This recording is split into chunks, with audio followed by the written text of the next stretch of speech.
Millions of people have lost weight with personalized plans from Noom. Like Evan, who can't stand salads and still lost 50 pounds. Salads generally for most people are the easy button, right? For me, that wasn't an option. I never really was a salad guy. That's just not who I am. But Noom worked for me. Get your personalized plan today at Noom.com. Real Noom user compensated to provide their story. In 4 weeks, the typical Noom user can expect to lose 1 to 2 pounds per week. Individual results may vary. There is nothing I love more than an amazing meal with high-quality meat cooked at home because, let's be honest, eating out is so expensive. And you also know that eating out is the #1 budget buster. That is why I am so glad I found ButcherBox. ButcherBox is a premium meat subscription service dedicated to delivering high-quality, grass-fed, and grass-finished beef, organic chicken, pork raised crate-free, and wild-caught seafood directly to your doorstep with free shipping always. You even get exclusive member deals, recipes, and a variety of high-quality cuts at an amazing price. New users will receive their choice of 2 pounds of ground beef, 3 pounds of chicken thighs, or 1 pound of premium steak tips for a year. Use code ETM and get $20 off your first box at butcherbox.com. Last night we made a beef stew with meat from ButcherBox, and you can taste the difference. It was so satisfying and delicious, and all of our friends that were over for a dinner party, they raved at how good it was. So do yourself a favor and eat better this year with the best meat and seafood on the planet delivered to your door. ButcherBox is offering my listeners their choice of a weeknight meal essential: 3 pounds of chicken thighs, 2 pounds of ground beef, or 1 pound of premium steak tips for free in every order for a year. Plus, get $20 off your first order. Sign up today at butcherbox.com/ETM and use code ETM to choose your free offer and get $20 off. Hey friends, Shauna here, and I've had a lot of favorite episodes over the years, but this one is one of my faves. Because this year I did this crazy thing. I upgraded areas of our life where we spend the most time, and what I learned changed the way I think about money. This Reboot episode originally aired earlier this year, but I thought you might want a little reminder as we're inching closer and closer towards the end of the year. Have you ever had those moments when you know you've got some extra cash in the bank account, and then you just aimlessly spend it all while thinking, I know there was some good reason I was saving this money, but I can't remember what that was for? If that's you, you're so not alone, and this episode is for you.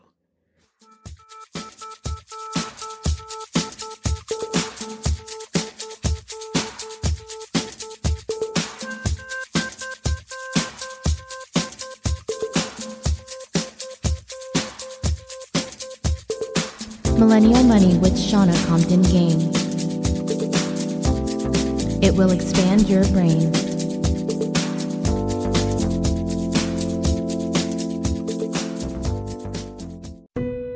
Everyone knows that putting money aside in savings is really important. But then what? Should you keep your savings locked in a CD for a higher rate or keep them liquid in a money market? Can your checking account help you save too? Or is it about creating the right combination? We believe real banking is a conversation. Let's talk about the savings options that are right for you. Learn more at sandyspringbank.com. Member FDIC. The CFP in me, if I'm going to put on that hat, it would tell you that we all have these black holes in our spending, like the vortex that just sucks up more cash than we can imagine. We don't want to know. We don't want to think about. Just leave me alone over here. I'm spending my money. I'm minding my own business. Thank you very much. I don't even care to know how much money I'm spending. We all have these. This is a part of human nature, and it's cool and it works. Well, I mean, it works until you need the money for something that you want to do in life. And then, man, have you ever had this feeling where you just wanted to invent a time machine and go back, splash cold water in your face before you hit the buy now button, or before you went to the drugstore and somehow managed to spend $100 on literally nothing that you needed? I don't know who is raising their hands right now, but I have this innate ability to go to the drugstore and spend money, and I look at what I got when I got home and I'm like, why did I buy this? I don't need any of this stuff. I mean, I need it, sure, but it's not stuff that is critical or things that I have to have.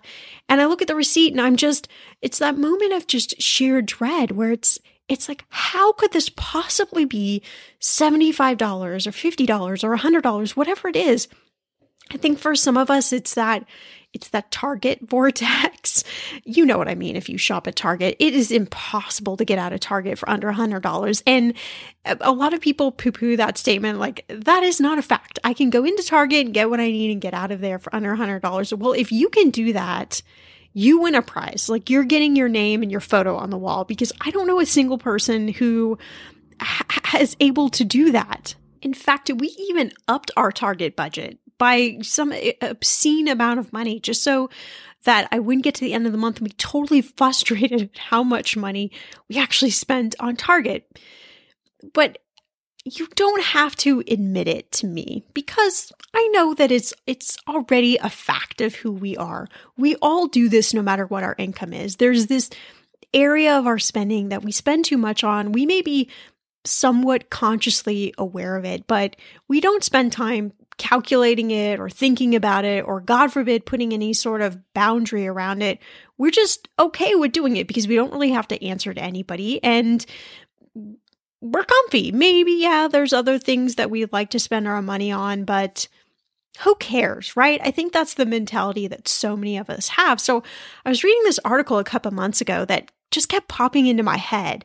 And the title of the article was Spend Money Where You Spend Your Time. And I thought, this really makes sense. So what I did is I did this experiment. I did an inventory of all the places where I spend my time. And I thought, what would it look like if I allocated extra money to these areas instead of going to the drugstore and Target and buying stuff that I didn't really need or that didn't serve a huge purpose? Obviously, there's stuff that you gotta buy. When you're at the drugstore, you're at Target, or whatever that might be for you. There's a reality to this. We got to buy some stuff, obviously, to take care of ourselves, to take care of whatever personal needs we have. I won't go into too many details there, but whatever we need, right? But then there's that extra stuff, that stuff that just sneaks into that cart, and it starts to add up. Or it's those extra meals out where we know maybe we shouldn't spend it, but our friends are going out, so why not? We'll just go out with them. But so I really looked at like all of those areas, and I thought, okay, if we could allocate extra money that we're spending on just nonsense to upgrade the areas of our life where we spend time, what would that look like? And you know what? A lot of really good stuff happened for us, and a lot of good stuff happened for me, both mentally and physically, which sounds crazy to take it that far, but let me explain. So I can't keep this a secret. I really had to share because this was an interesting experiment I did over the last 6 months when I lost my hearing in my left ear in October 2018. It really shook up a lot of things for me. I started to think about what goes into my body, where do I spend my time, how am I spending my money, what is the definition of balance in my life, like what does all that stuff look like for me? And in a lot of ways, I was balanced. In a lot of ways, I was doing good stuff for my body. But I started researching stuff. And I mean, yes, you can go overboard. Yes, you can become the person who has to have non-toxic everything and clean out all your cabinets. And absolutely. And if that's you, more power to you. Like, you go for it.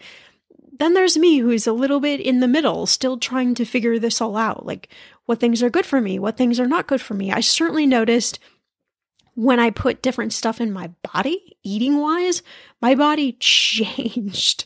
I started to have a lot more energy. I wasn't anxious. I've talked openly about the depression thing. Like, a lot of things changed for me just by what I was putting in my mouth, what I was eating. And so I thought, well, that's super powerful. What about the other stuff? What about the other areas where I spend my life? Could I create change in those areas that then would have a dramatic or even just a small impact? So the first area that I wrote down where I spend most of my time, and likely you do as well if you are human, is sleeping, because we spend about a third of our lives sleeping. Can you believe that? A third of our lives we spend just asleep.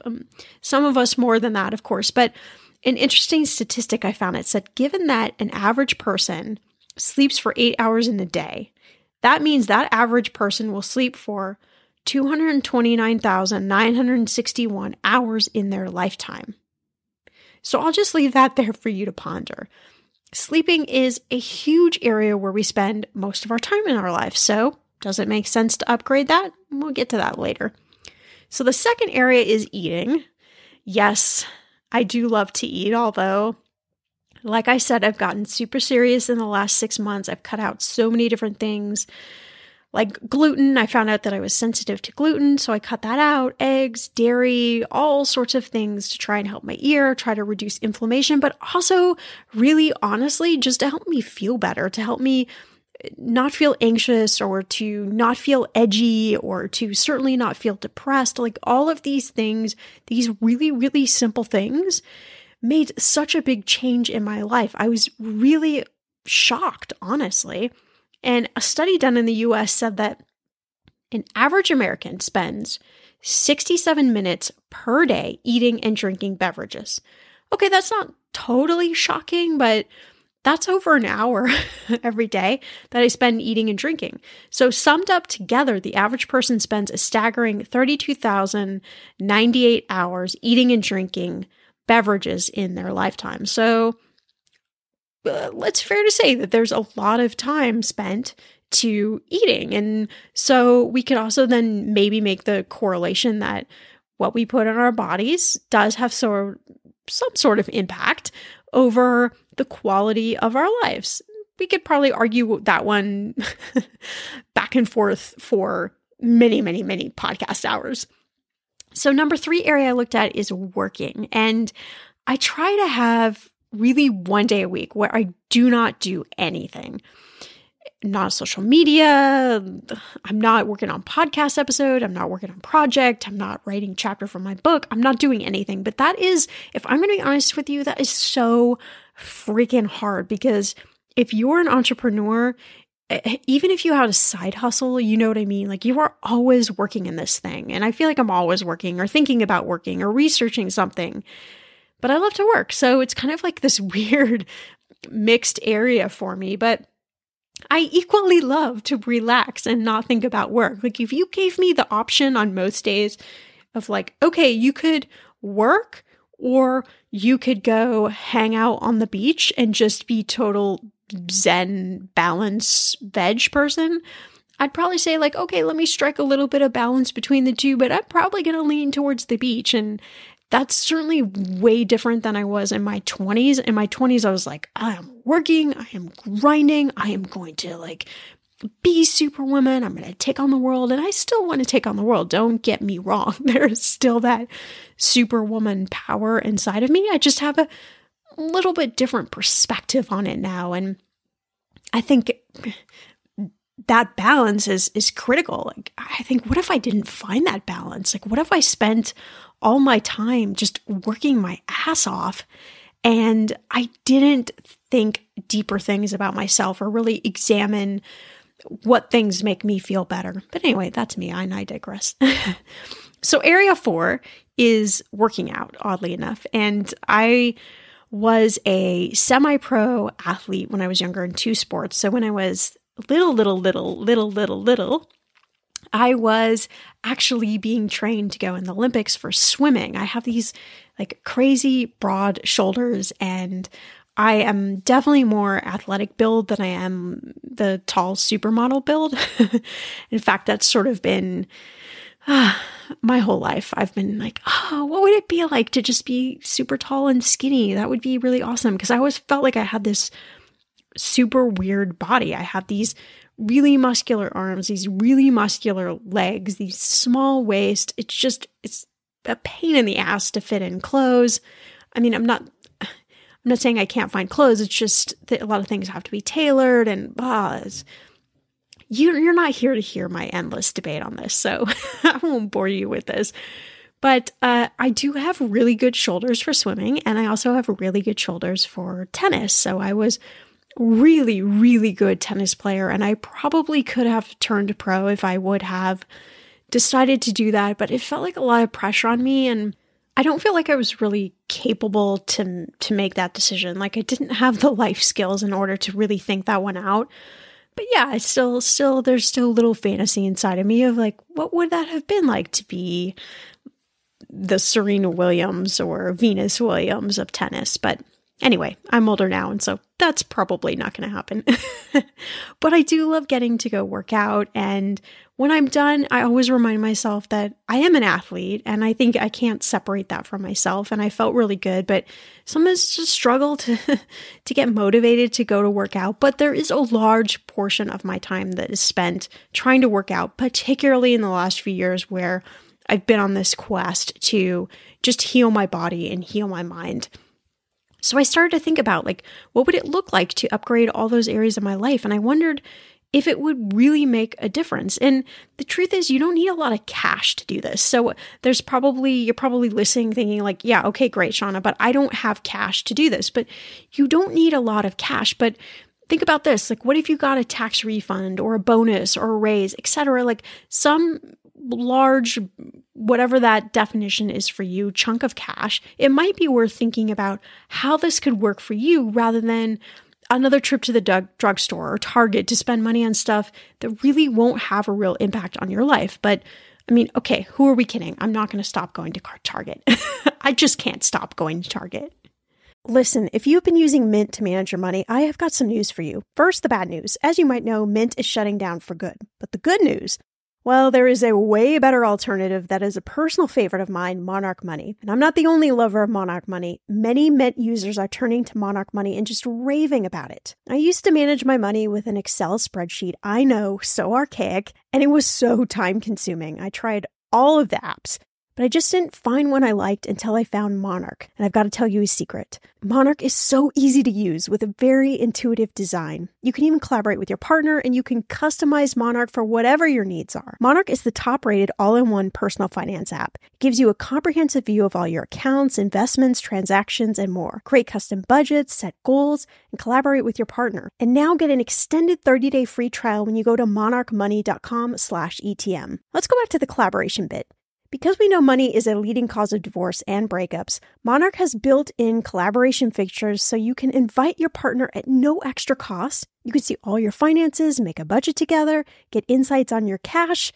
Yes, cue the confetti. There will literally not be any more arguments over money. And if you've been frustrated with personal finance apps that are cluttered with ads, difficult to use, or rarely updated, so was Monarch.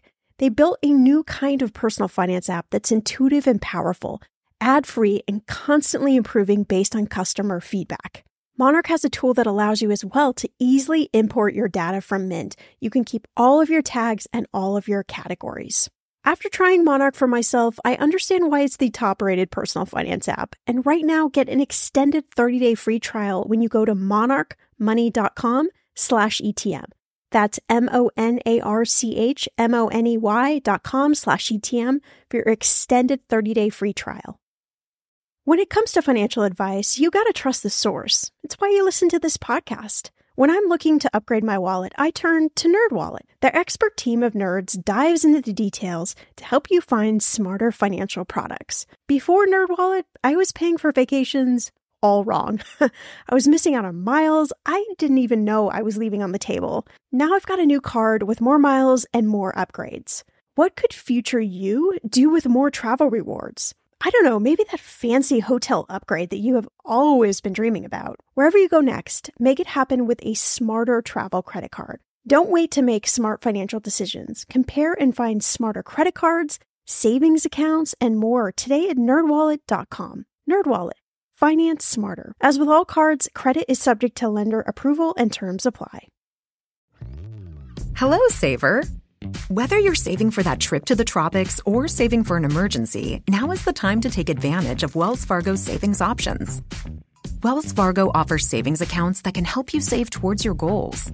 So, what are you saving for? Visit a Wells Fargo branch or wellsfargo.com/save to open a savings account today. Wells Fargo Bank, N.A., member FDIC.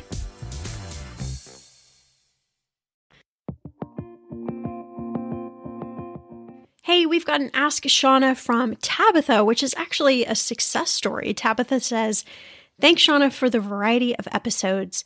When I tell people about your podcast, I always say, but you'll never get bored because she mixes up the episodes all the time. It's cool because I never know what I'm going to learn about. So thanks so much for that. I just wanted to share a story with you. This last year, I got super serious about my money, and I knew I had to get rid of some junk from my past that my family has told me about money. I was so scared to step into the career I really wanted to do and knew that I should be in. I went back to school last year and I'm totally excelling. I have no debt because I learned how to track my money better thanks to this podcast. And I've already taken a job in my new career and it's more money than I could ever imagine. I negotiated for a higher starting salary and got actually $25,000 more because I asked the question and I knew my value and my worth.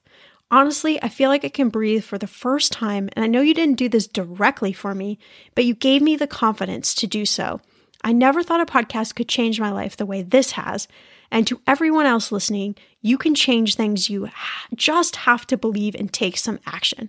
Please don't stop this podcast. If you do, I'm going to have to find you and beg you and plead until you agree to keep going. Just kidding. Okay, kind of, but please don't stop.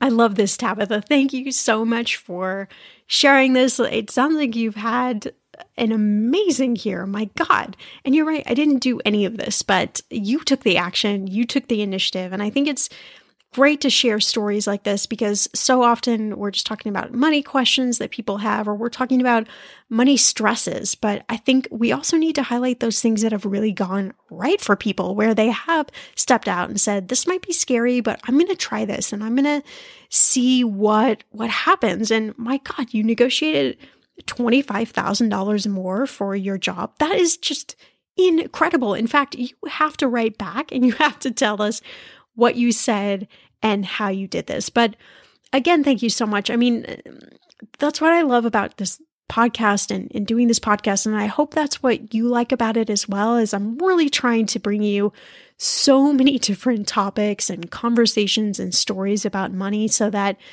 maybe something doesn't resonate with you now, but maybe it will in the future. Or maybe there's just a story that you're like, you know what, I feel like I can relate to that story. And that story just takes a load off me. It makes me feel a little bit better about my money or about my situation. And there was something also that you brought up, Tabitha, that I just wanted to chat about quickly. You shared that your family really wanted you to be in a certain career, or they had cultivated a certain career idea for you over the years, and that really wasn't where you wanted to be. And I think a lot of us can relate to that. I mean, I was brought up in a family that was really pro me, just like shooting for the stars, and no dream is too small, but also sort of felt like I was supposed to fit in some sort of box, if you will. And certainly when I got in the financial industry, it was like, you want to do what? You want to create products and teach financial literacy and a podcast and videos and books? Like what? There wasn't really this diagram for that. And so I think it's really easy for family to just, I don't want to say load you down with expectations, but it's really hard when it comes to your career, especially when you're trying to do something different that is maybe different than what they think is the traditional career. But I'm happy you took a leap. And to anyone else who's listening, you got to do you. You got to be you. And at the end of the day, it's your life. It's not anybody else's life. And as long as you're not doing harm to somebody, as long as you're not doing harm to yourself, I think you owe it to yourself in this life to explore all of those different sides of you, all of those different interests, because you just never know what you could cultivate. So thanks so much for sharing that, Tabitha, with us. And seriously, like, just keep rocking on. We've all spent more time with family lately. It can feel like old times, but your mind is on the future too, and what you can do to shape it. At Sandy Spring Bank, we work with clients to help them grow and protect their money with wealth management, trust services, and insurance, so they can enjoy today and ultimately pass along their wealth. We believe real banking is a conversation. Let's talk about your dreams. Visit sandyspringbank.com/wealth. Wealth and insurance products are not FDIC insured, not guaranteed, and may lose value. Okay, so we've got these 4 areas of my life, which I've done this little experiment about to see if I spend more money where I spend more time actually does change something. So the first was sleeping, we talked about. And just think about everything that goes into sleeping. So we've got the sheets. So the sheets itself, it's really worth the expense to have a good quality sheet. Now, you don't have to have like crazy hundreds of dollars of sheets, but a good, like, breathable sheet that you just feel good on, that is enticing to you. Like, if you get in a bed with sheets and they're like scratchy or hard or just gross, it's not going to induce like a quality sleep for you. And then we've got the mattress. Hello. It's the mattress. It matters. There's so many great companies now, like Casper, and one that I recently found out about called Avocado Green Mattress, which I am so jonesing for, that are non-toxic, that don't have... Did you know that mattresses have chemicals in them? I did not. This is something new that I'm learning. And you spend most of your life, as we've just talked about, or a third of your life sleeping on this thing. You sleep on it for 8 hours, and everything that touches your skin or that you come in contact with, it seeps into your body. It's not just something that just lays on your skin. Like, this stuff can actually affect the inner workings of your body. And even if you're listening to me and you're like, that is way too out there for me to even buy into, I get it. I'm cool. I've been there. But just think about, what is the mattress that you're laying on? Is it a good quality? Do you need to upgrade your mattress? I know that mattresses are expensive. There are lots of ways now where you can buy a mattress on like 0% interest. There's companies like Affirm and different financing companies now where as long as you pay it off in a year or however long that period is set, you can have an awesome, good mattress. And it really does matter that you get the right mattress for your body and what your body is going for. And then, of course, we've got pillows. Yes, they matter. They matter. It's the like fluffy little thing that your head's laying on. And what about a fan? Even like a good quality fan in the summer, just to keep you cool and to keep you sleeping, is worth it.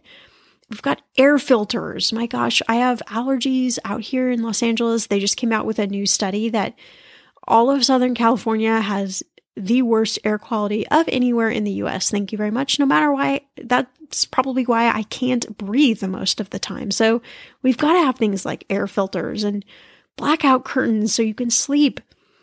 All sorts of things like that. Like, what are the different components of sleeping for you that maybe are keeping you from having a good sleep? What about upgrading some of those areas so that when you wake up in the morning, you're just like so super refreshed, like ready to take on the day, even if you do not like the job you're going to. But you could just have that vibrancy in the morning, and it's not instantaneous. I still roll out of bed sometimes like, But you know what? I feel good. I feel comfortable when I get in bed, when I'm going to sleep. And so I think that that is a real worthy investment. So number 2 is eating. And I think eating is, I hate to burst your bubble, but it is the number one place I see black hole of money for most people is eating out. We spend much more money eating out than we are consciously aware of. So I'm going to ask you a question. Be honest with me. Do you know how much you spend on eating out? No judgment, absolutely no judgment. But if you don't know, find out. And that includes everything like coffees and yogurt runs and Uber Eats. All of those things are included in eating out because they're all things that you don't necessarily have to do. Yes, you have to eat, but you don't necessarily have to eat out. So just find out what that number is for you, because remember, knowing these numbers is empowerment. This is empowerment. This is going to put you in the know. Then you have all these sort of decisions to make. But if we're talking about eating as an area to upgrade our lives, there's lots of things. We've got our pots and pans. Old pots and pans don't cook food as well as they should. So there are lots of ways you can upgrade pots and pans without spending a ton of cash. We also bought a lot of healthy staples that we use in a lot of recipes. So we spent money on those staples that we would have those. We did silly things like we bought jugs to make green tea at home so we don't have to run to Starbucks, and we can also control what green tea we're drinking. So like all sorts of little things like that that just made cooking and eating at home more enjoyable.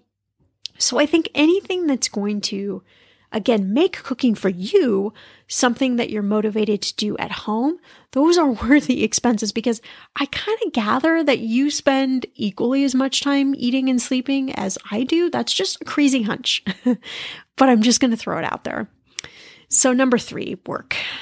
Work's a tough one, right? It's like, do I really want to spend money upgrading my work life? But this is going to look different for everyone. For me, I work wherever, at home, at the university I teach at, on a plane, at my parents' house, but I gotta be mobile. So wherever my laptop is, that's where I can work. And it's great, but it's also not so great because I can work anywhere. So what did I do? So I upgraded this new mouse. Mouse sounds crazy. How many times have you actually thought about your mouse? You should. So I upgraded to this new mouse that doesn't hurt my wrist. And by the way, this mouse is the best mouse I've ever found. I found it on Amazon. It was like $10. I have no value in telling you that, except I want you to own this mouse. So I'm going to put a link in the show notes to this mouse. So we've got our mouse, we've got a computer, obviously, if that needs to be upgraded. Things like new headphones. I mean, for now, I've got to rock the one ear look. So I've got to get earbuds. I can't have the fancy Beats headphones that I'm so jealous that Jeff has, but I can't have those because it just kills my ear. I'm really sad about that. But okay, moving on. I also got a really good pen that just makes me feel so happy when I write with it.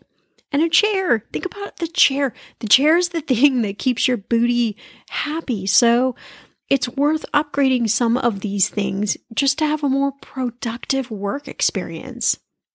So lastly was working out. And we belong to a yoga studio, actually. And I am also fortunate enough to work out with a good friend who's a private trainer once a week, who gives me the extreme friends and family discount.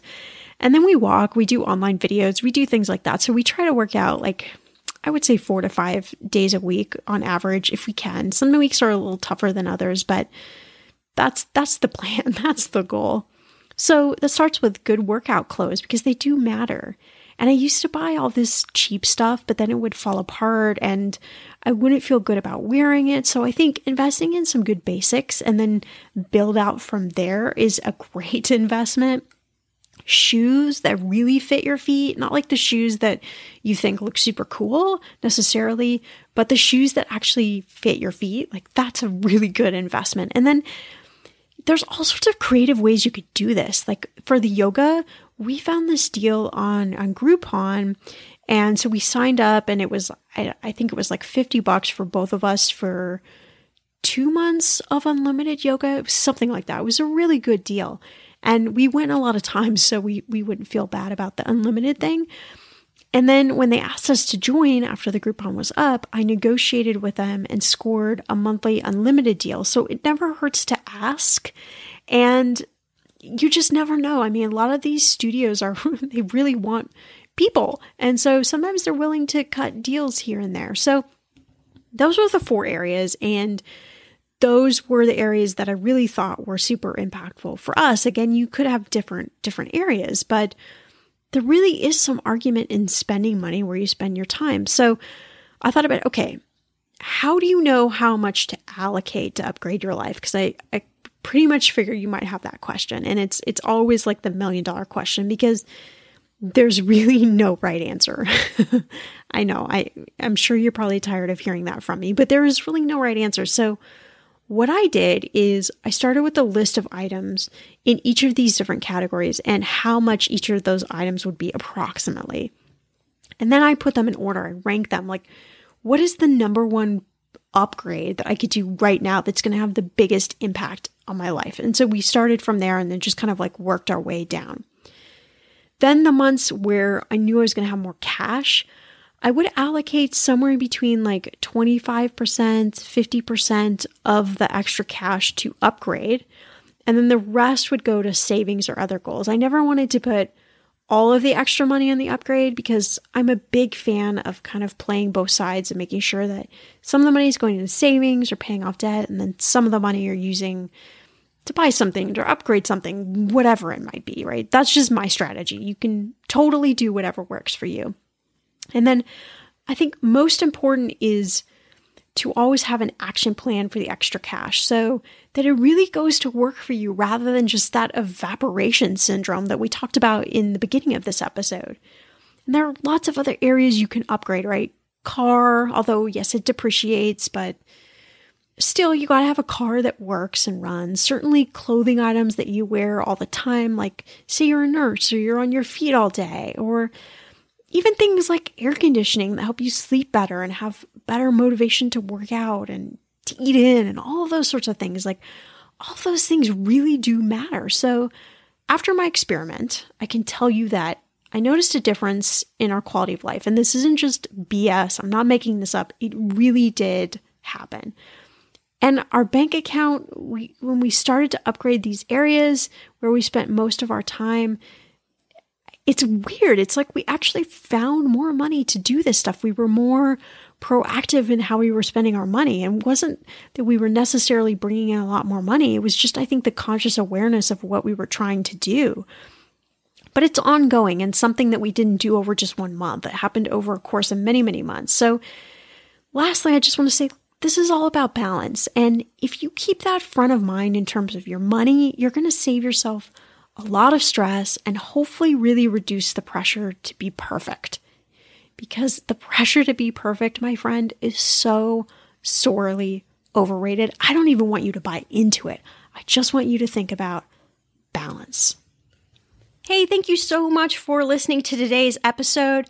Remember to subscribe to the podcast. It's absolutely free, and you'll make sure you never miss an episode of Millennial Money. You can also listen to all our episodes on Spotify, Google Play, iTunes, Stitcher, and Pandora.